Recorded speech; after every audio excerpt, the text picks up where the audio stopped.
भगवान मान लिया। चाहे आप स्वामी अरविंदो को लें, जिन्होंने सब कुछ त्याग दिया देशभक्ति के लिए, फिर विवेकानंद को लें, बहन निवेदिता को लें, किसी को भी आप लें, भगवान एक ऐसा विषय था जो कि देश की अंतरात्मा थी, जिसने सबको सिखाया कि किस तरीके से निष्पक्ष रूप से केवल और केवल आप भारत की सेवा में लगे। आज उसी रंग को कहीं ना कहीं मैला करने की कोशिश हो रही है। तो जो जो हमारी धारणाएं थी, एक एक कर कर उस पर चोट लगाई जा रही है। मैंने जानबूझकर भगवा का विषय उठाया।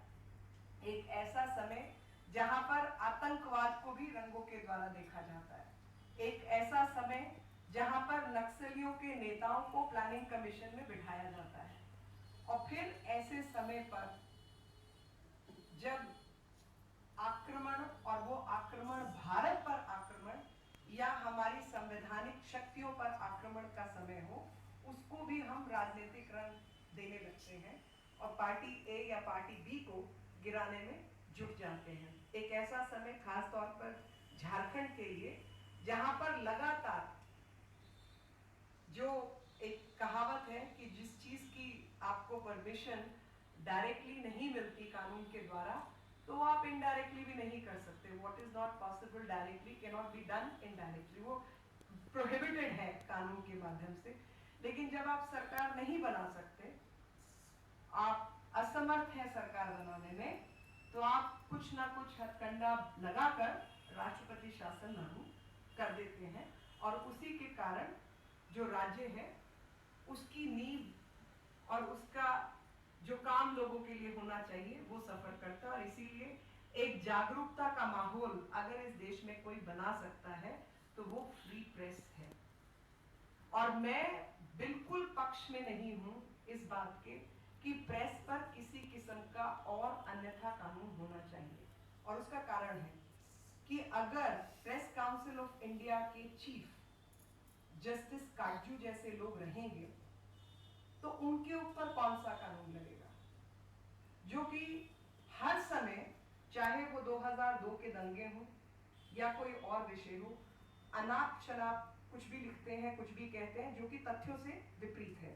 जो कहते हैं अकबर महान था, भूल जाते हैं विंसेंट स्मिथ की किताब, जिसके मुताबिक अकबर ऐसा व्यक्ति था जिसने न केवल जजिया लगाया था, बल्कि हिंदुओं को अपने कपड़ों पर एक पैबंद पहनना पड़ता था, और उनके ऊपर तिलक लगाने पर, बिंदी लगाने पर, धोती पहनने पर भी टैक्स था। भूल जाते हैं कि 35,000 हिंदुओं का कत्ल करके वो विक्ट्री टावर्स बनाता था। जब देश का इतिहास लोगों को सही तरीके से नहीं पढ़ाया जाएगा, तो जो आपसी दुविधा है वो बढ़ती है, घटती नहीं है। क्योंकि हमारे मापदंड आखिर क्या होने चाहिए? हमारे मापदंड ये होने चाहिए कि हम सब एक ही ऋषि की पैदाइश है, चाहे आप उनको सप्तऋषि कहें जिसमें से नारद मुनि एक थे, चाहे आप उनको कोई और नाम दें, व्यास का नाम दें, जो भी आप चाहे नाम दें, मगर ले देकर जो भारत का भूखंड है उसमें 800 साल पहले तक ना कोई हिंदू था, ना कोई मुसलमान था, ना कोई शेड्यूल कास्ट था, ना कोई शेड्यूल ट्राइब था, ना कोई ईसाई था। इस तमाम लोग तो थे ही नहीं। एक ऐसा यूनिवर्सल समाज था जहां पर जो चाहे आए रहे और जिसकी मर्जी पूजा कर सकता था। आपको अधिकार था, आप शैव भक्त हो सकते हैं, आप वैष्णव भक्त हो सकते हैं, आप किसी के भक्त ना हो तब भी आप हिंदू हैं। एक ऐसा समाज था, और वही लोग जिन पर लगातार आक्रमण हो रहे थे, वही लोग बदलते चले गए एक के बाद एक, और नए समाज की रचना हुई, और वही परिवर्तन, जिस परिवर्तन की हम बात कर रहे हैं। और आज हमारे बीच क्या परिवर्तन है? आज हमारे पास जो परिवर्तन है वो ऐसी गलत नीतियों का परिवर्तन है जो कि हमारे संविधान ने हमें नहीं सिखाया था। हमारे संविधान ने नहीं बताया था कि हिंदू, मुसलमान, सिख, ईसाई में कोई अंतर है। हमारे संविधान ने कहा था कि पूरा भारतवर्ष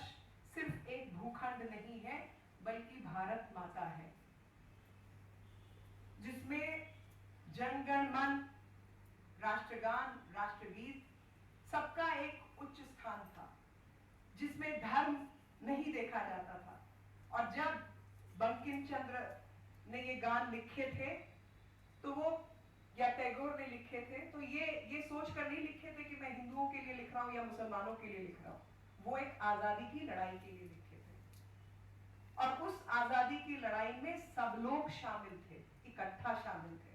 और आज उन्हीं लोगों को तोड़ने के लिए, बांटने के लिए वोट बैंक की राजनीति की जा रही है। कभी आतंकवाद को आप रंग देने लगते हैं और फिर उन्हीं आतंकियों को कभी प्लानिंग कमीशन में जगह देने लगते हैं। आज आंसू बहाए जाते हैं, कल कुछ और काम किया जाता है। ये दो मुई बात नहीं चलेगी। और वो जो यहाँ बैठा हुआ मीडिया का समाज है, जो आज नारद मुनि जी के जयंती पर मैं चाहूंगी ये प्रण लेके जाए कि इस समाज में जो अक्षमताएं आई हैं उनको सामने रखकर आप सही तरीके से उजागर करेंगे। और इसलिए उजागर करेंगे क्योंकि ये काम हम नहीं कर सकते, ये काम आप ही को करना है।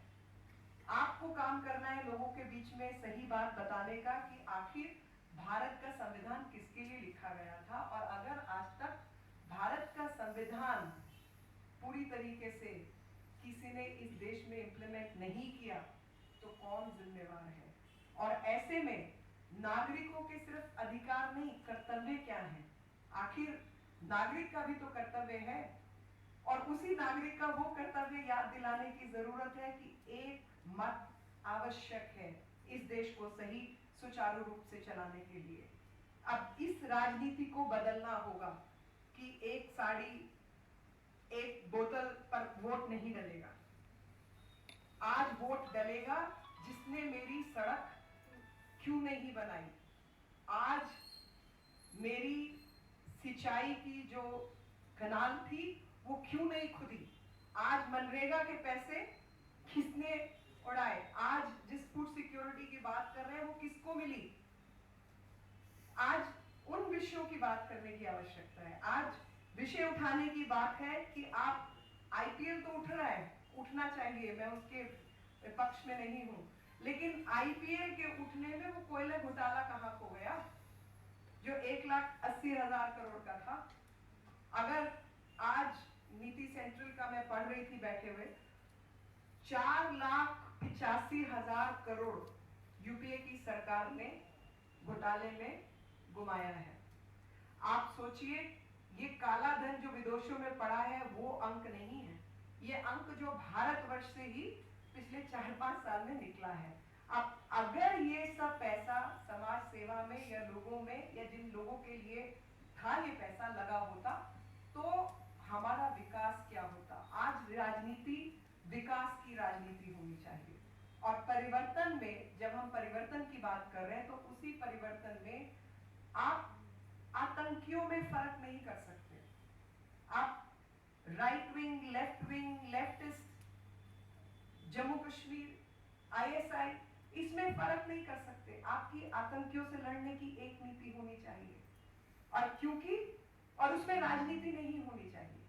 वो देश के खिलाफ अपराध है, वो हमारी संस्थाओं के खिलाफ अपराध है, वो हमारे इलेक्टेड रिप्रेजेंटेटिव्स के खिलाफ अपराध है, वो एक सिस्टम के खिलाफ अपराध है कि आज आप भारत का जो भूखंड है वो इकट्ठा एक देश होकर ना रहे। जो हम सबको नेशनल इंटीग्रेशन का पार्ट हम सब ने पढ़ा है, जीरो से जहां तक आप सबने भी पढ़ा है, मैंने भी पढ़ा है।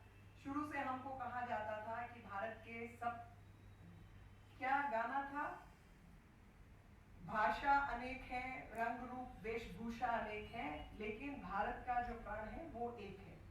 आपको लगता है आज उसी किस्म की बात कर रही है हमारी सरकार? आज सबको टुकड़ों में अलग अलग देखने और दिखाने की बात हो रही है। आज भारत को तोड़ने की बात हो रही है। पूर्व में जाइए कुछ और दिखाई देता है, उत्तर में जाइए कुछ और दिखाई देता है, केंद्र में रहिए कुछ और दिखाई देता है, दक्षिण में जाइए कुछ और दिखाई देता है। और सबकी नीति जो नेशनल इंटीग्रेशन की थी आज विभाजन की नीति बनी हुई है। और उस विभाजन की नीति में आप कभी जाति के नाम पर किसी को प्रेफरेंस देना चाहते हैं, कभी धर्म के नाम पर प्रेफरेंस देना चाहते हैं। और जब देश पर आतंकी हमले होते हैं, चाहे सेनाओं के हमारे 2 सैनिकों के कटे हुए धड़ हों, चाहे हमारे जो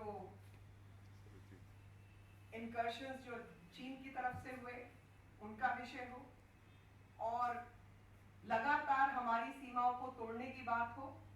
और अभी कल परसों तक मेरे को किसी ने बताया, कोई प्रियंका करके हैं, नई प्रवक्ता बनी है कांग्रेस की बॉम्बे से, उन्होंने 2 दिन पहले ट्वीट किया था कि यूपीए के रहते नक्सली हमले कम हुए।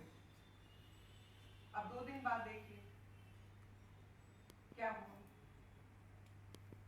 और जब 1600 कुछ लोग पिछले 1 साल में मरे हैं, उन लोगों के अंदर अगर आप देखें तो आम जन मानस जो है सबसे अधिक मृत्यु उनकी हुई है। नंबर 1 जो कैजुअलिटीज हैं वो आम लोगों की है, फिर नंबर 2 सिक्योरिटी फोर्सेस की है, और नंबर 3 नक्सलियों की। तो इतने खतरनाक हमले अगर देश पर हो रहे हैं जिसका हम एकजुट होकर मुकाबला नहीं कर रहे। मुझे आज अपनी एक मित्र याद आ रही है, क्योंकि पिछले साल तक मैं महिला मोर्चा की राष्ट्रीय उपाध्यक्ष थी, और उसी में हमारे साथ एक लड़की थी जो मंत्री, आज प्रदेश की मंत्री है, आशा लाकड़ा। उसके पति की मृत्यु एक ऐसे हमले में हुई। तो लगातार भाजपा के कार्यकर्ता ऐसी मौतों को में शामिल हुए जिनके ऊपर इस तरीके के हमले हुए।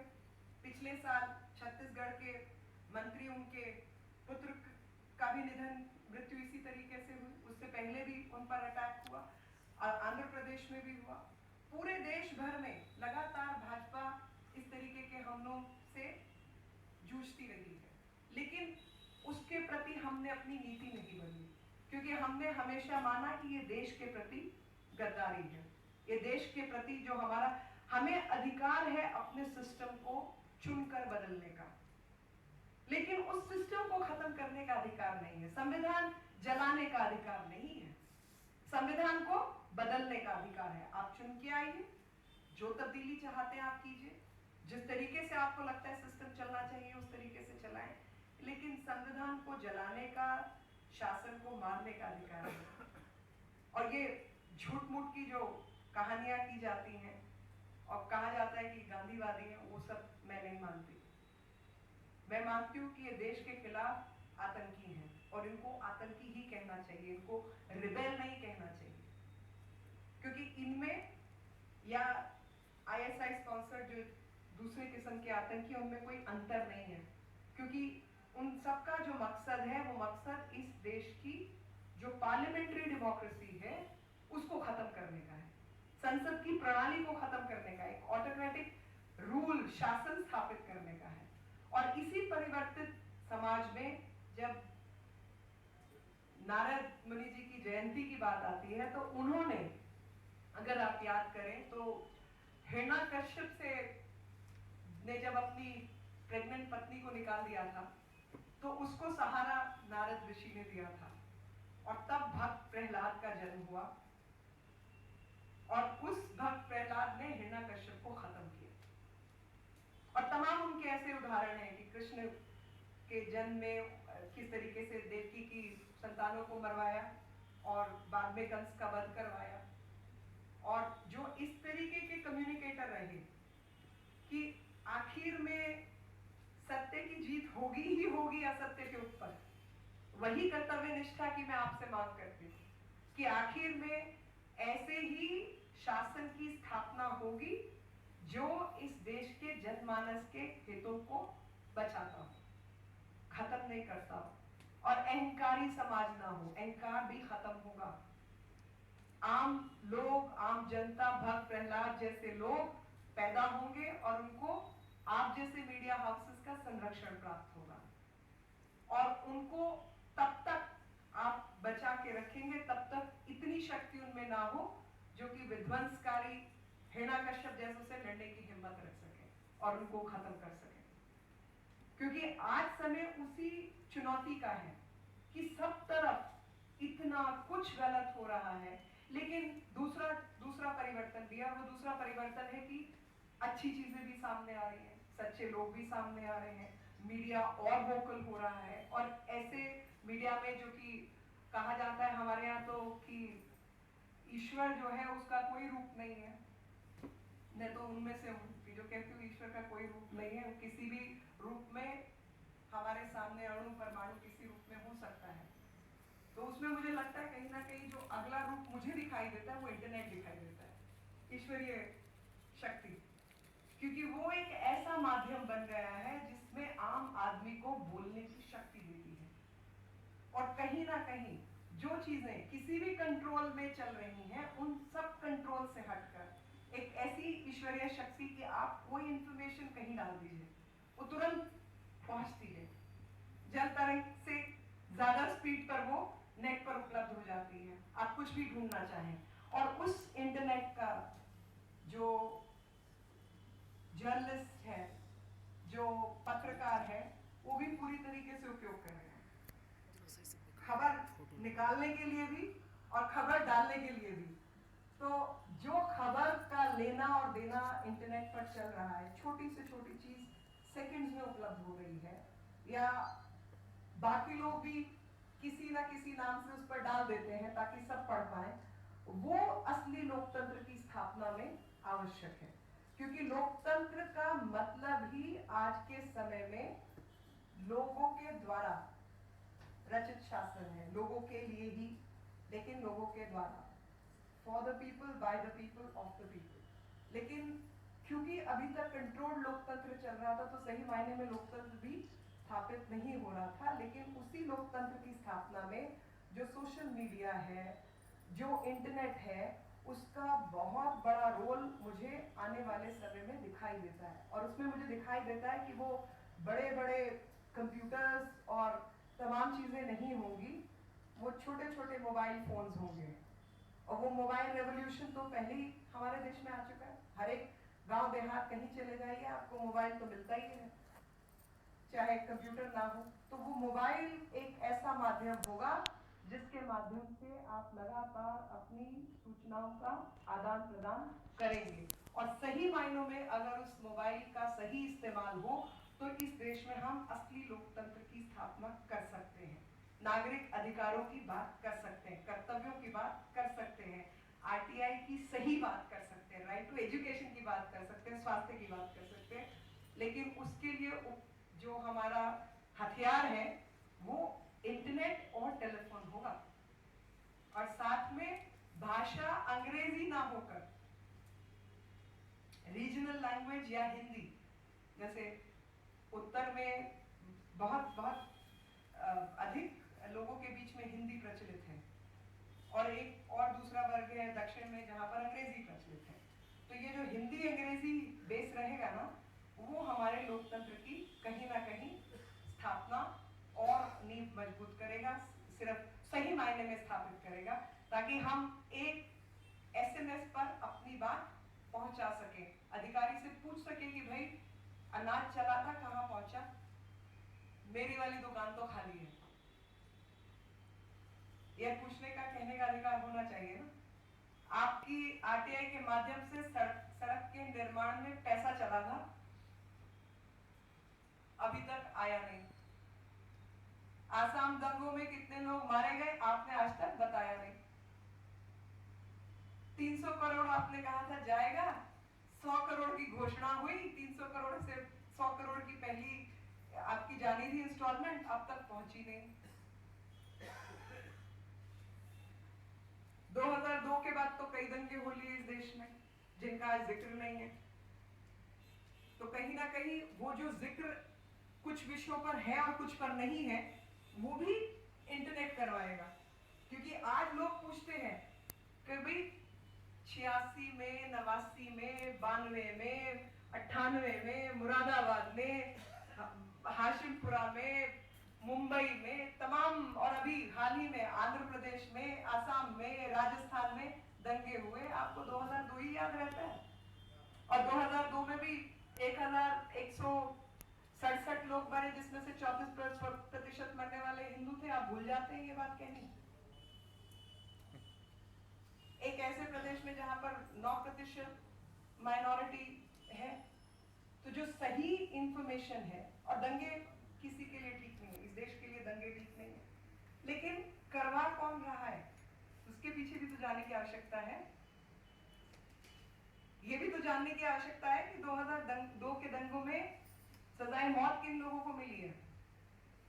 ये भी जानने की आवश्यकता है कि एफआईआर कितने लोगों के खिलाफ हुई, कितने लोगों को सजा मिली, बाकी किसी दंगे में आज तक क्यों नहीं मिली। तो शासन और जनता के बीच की जो दूरी है उसको निपटाने के लिए जो जर्नलिस्ट हैं, जो संपादक हैं, संवाददाता हैं, उनका एक बहुत बड़ा रोल है। और उस रोल के लिए ही आज हम सब इकट्ठे हुए हैं। जो हमारे सबसे पहले संवाददाता थे उनको नमन करने के लिए और उनकी प्रतिज्ञा को दोहराने के लिए कि हमेशा इस समाज को अगर चलना है तो सत्य की ही जीत होनी है और असत्य की हार होनी है। लेकिन सत्य की जीत के लिए जो यज्ञ है उसमें हम आप सब अपनी अपनी आहुति पूर्ण रूप से डालें। इसी यज्ञ में शामिल हूं। धन्यवाद।